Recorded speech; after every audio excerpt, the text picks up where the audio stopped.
सुखी रहो बेटा। बेईमान, तेरी ये हिम्मत!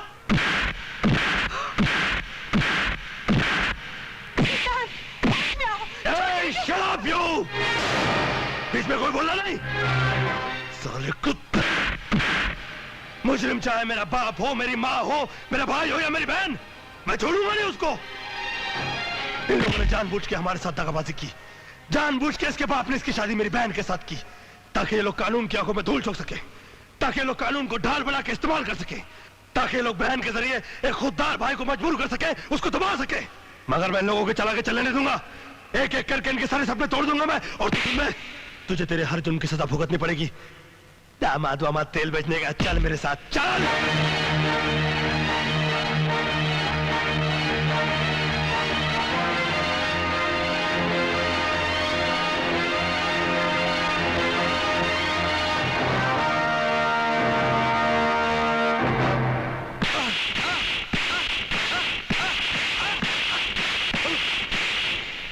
कमला ट्रांसपोर्ट का मालिक तू ही है ना? हाँ। उसमें तेरा ही माल जा रहा था ना?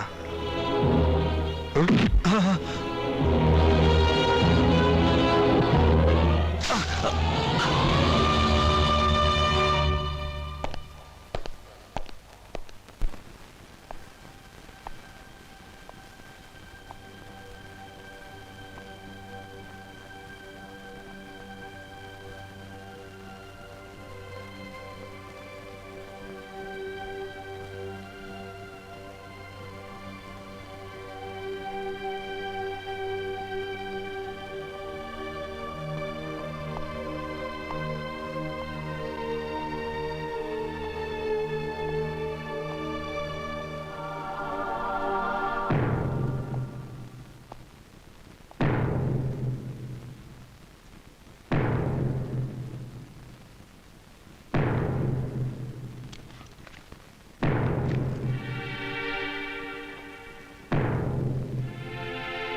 मुझे माफ कर दो।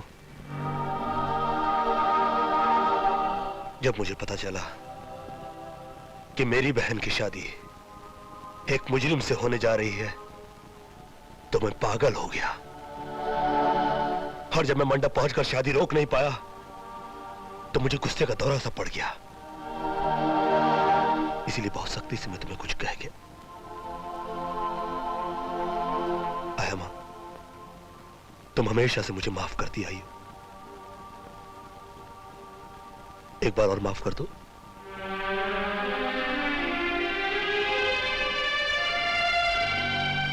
और अगर माफ ना कर सको तो मेरी गलती की सजा दो मुझे,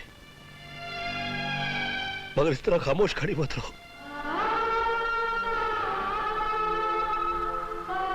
यूं खामोश मत खड़ी रहो।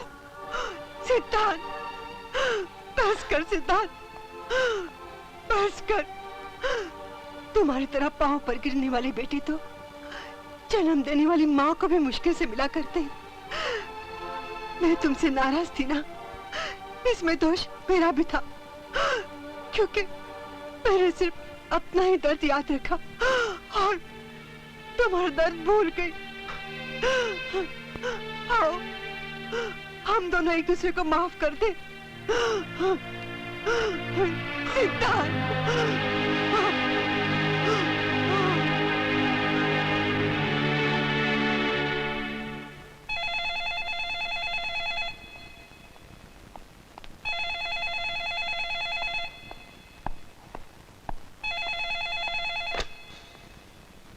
क्यों मिस्टर सिद्धांत, आज तुमने चिरागों को जलाते जलाते अपनी भी उंगलियां जला ली ना? अरे बेवकूफ इंसान, तुमने इतना भी नहीं सोचा।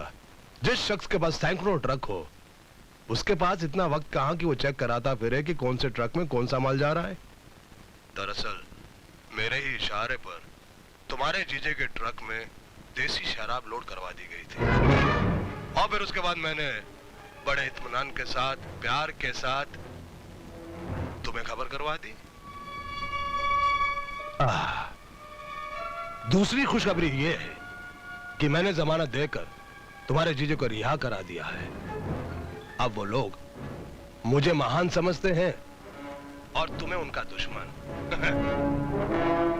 Thank you. तुम्हें मुझ पर गुस्सा तो बहुत आ रहा होगा। आ रहा है ना? अरे कुछ बोलो भाई, बोलती बंद हो गई।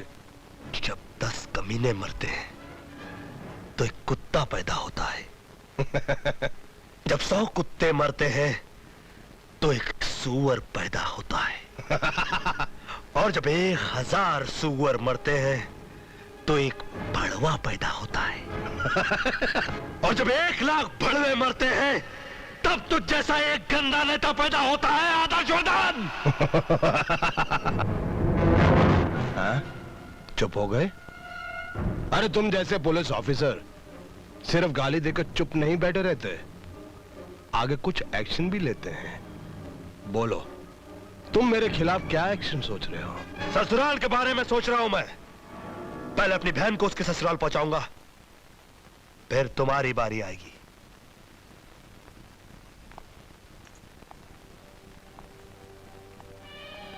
मैं जानता हूं तुम यहां किस लिए आए हो। पहले तुम अपनी गलती की माफी मांगोगे ताकि तुम अपनी बहन को यहां छोड़कर जा सको। ये याद रखो, ये मामला इतनी आसानी से तय नहीं होगा इंस्पेक्टर। एक इंस्पेक्टर को अपने फर्ज के लिए जो कुछ करना था वो तो कर गुजरा। अब एक भाई को अपनी बहन के लिए जो कुछ भी करना पड़े वो भी करूंगा। तुमको मेरे बेटे से माफी मांगनी होगी। मांग लूंगा। सिर्फ हाथ जोड़कर नहीं, पांव पर गिरकर माफी मांगनी होगी। वो भी करूंगा। ठहरो। तुमने सरेआम मेरे बेटे की और हमारी बेइज्जती की है, इसलिए तुम भी सरेआम माफी मांगोगे। पिताजी चुप रहो। मैं इतनी जल्दी बारातियों को तो बुला नहीं सकता, अपने घर के नौकरों को बुला लेता हूं। रामू, मुखिया, सुखिया, तुम्हें मेरे नौकरों के सामने इसके पांव पे सर रखकर माफी मांगनी होगी। बोलो, तैयार हो?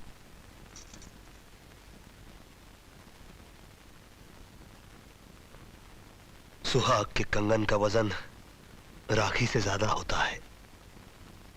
मैं तैयार हूं। नहीं, ये तैयार नहीं है। नहीं भैया, तुम ऐसा मत करो। तुमने तो गलती की थी, मगर ये तो जानबूझकर गलत कर रहे हैं तुम्हारे साथ। अपने भाई को इतना ज्यादा नीचे गिराने से तो अच्छा मैं ये समझूंगी अपने गले का मंगलसूत्र उतार कर फेंक दो। चलिए भैया, बिंदिया, चलिए यहाँ से। Cheers. बताइए, मुझे किस लिए याद किया? तुम इंस्पेक्टर सिद्धांत को नौकरी से निकाल दो। मुझे सुबह तक ये न्यूज़ चाहिए कि सिद्धांत को नौकरी से निकाल दिया गया है। सॉरी सर, मैं वो तोता नहीं जो ज्योतिषी के इशारे पर किसी के नाम की पर्ची निकालने के लिए बाहर आता है और फिर अपने पिंजरे में चला जाता है। मुझे इजाजत दीजिए। लगता है इस तोते ने ईमानदारी के दाने कुछ ज्यादा ही खा लिए हैं। भाभी को लड़का हुआ है। भैया मुबारक हो, आप बाप बन गए हैं। बिंदिया, बेटा मुबारक हो सर। Thank you sir. मुबारक हो। Thank you. सिद्धांत, आओ बेटा।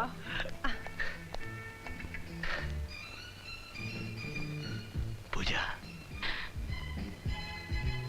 सिद्धांत,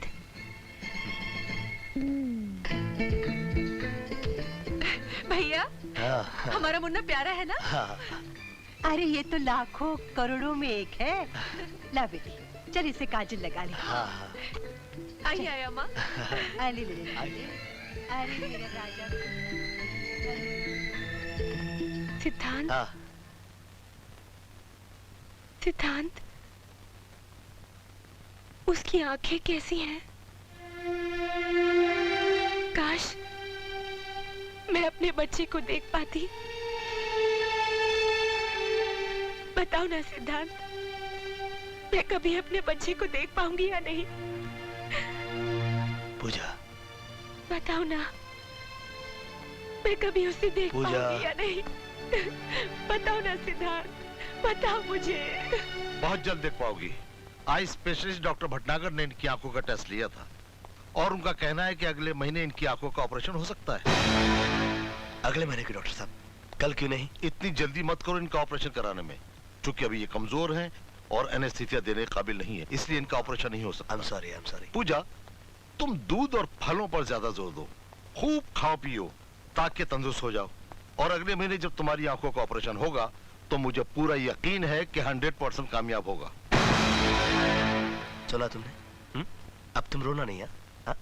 आया माँ? अभी आया। सुना आप लोगों ने? डॉक्टर साहब का कहना है कि पूजा की आंखों की रोशनी अब दोबारा लौट आएगी। अरे वाह! भगवान करे किसी की बुरी नजर न लगे। सुना तूने? डॉक्टर साहब का कहना है कि तेरी भाभी की आंखों की रोशनी अब दोबारा लौट आएगी, वो सब कुछ देख सकेगी। अरे सोच के रहा, जा जाके मुबारकबाद दे उसे। मैं ये दोनों खुशखबरी बाबूजी को फोन पर देता हूँ।